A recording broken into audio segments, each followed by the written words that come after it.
Afternoon, I'm Dave Canterbury from Wilderness Outfitters, home of the Pathfinder School.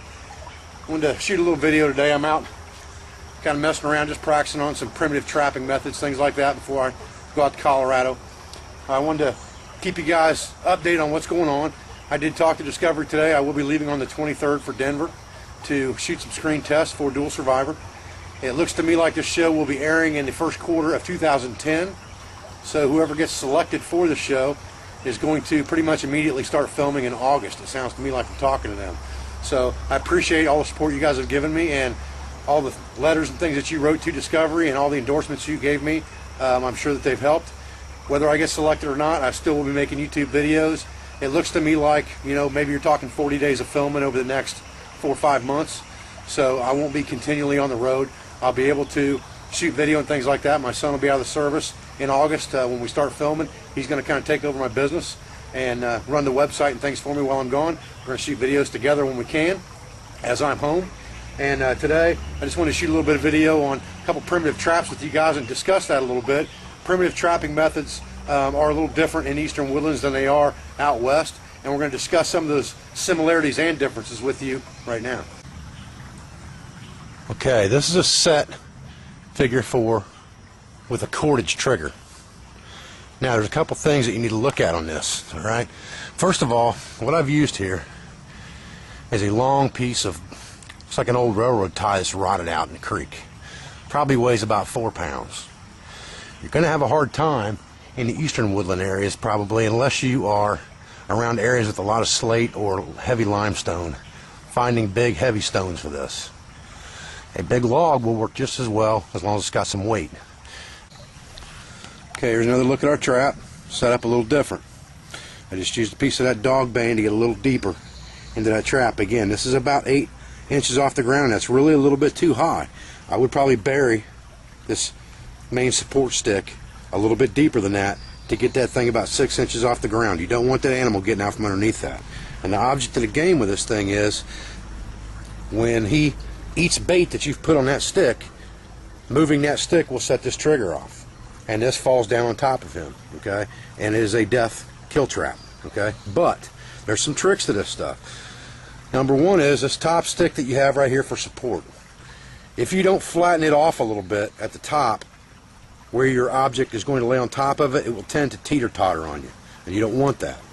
Okay, the other thing is if you don't put a notch in your stick down here where your string is, your string will tend to slide up and down, or your cordage.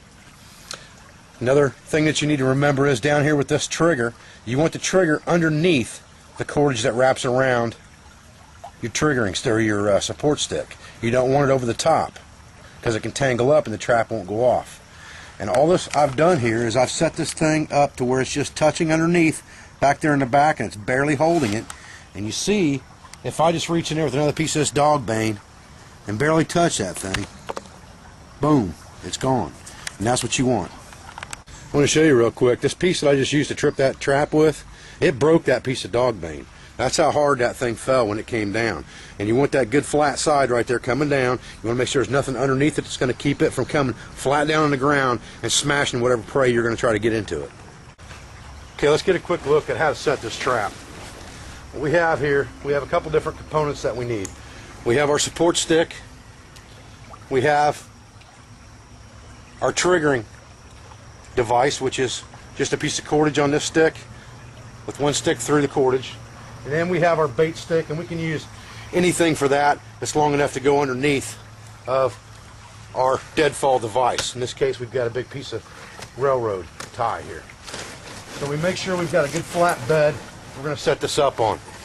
That's the first trick. The next thing we want to do, I'm going to scoot this camera back a little bit for you guys. Now, we want to take our stick that we're going to use for our support stick and put it in the ground. And like I said, I would like to see that buried a little bit more than it was the last time.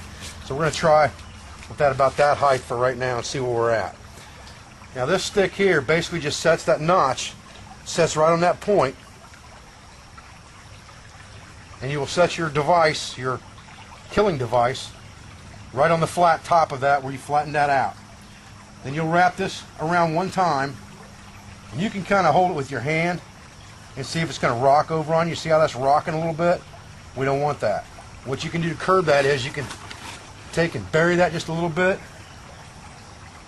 Not too much, but just a little bit. Make sure you go underneath with your triggering device right here. Okay, so this is what you want to see.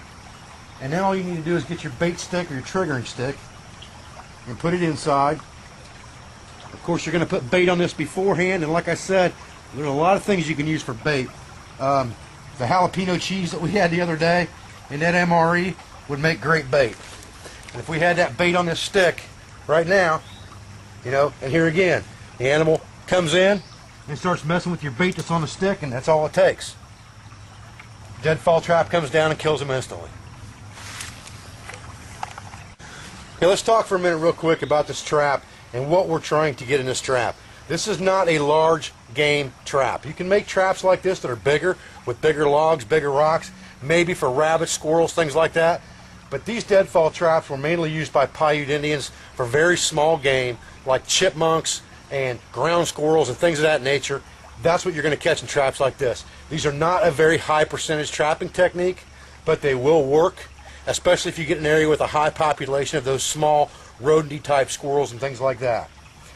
What you can use for bait on this is any kind of natural seeds, berries, and things like that. If you're in the woods and you have no other means of baiting this thing, you could also use fish in there.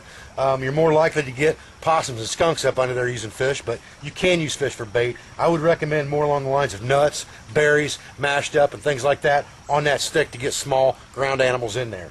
And that's what you're going to get with a trap like this. So if you're really hungry, you need to secure food, this will secure food for you. This winter we'll do some trapping like this, but I wanted to go over this figure 4 trap with you and some of the mechanics of it so that you'd understand it. I also wanted to give you an update on the Discovery Channel situation. My name is Dave Canterbury with Wilderness Outfitters Archery, also home of the Pathfinder School, and I appreciate your support. Thank you very much.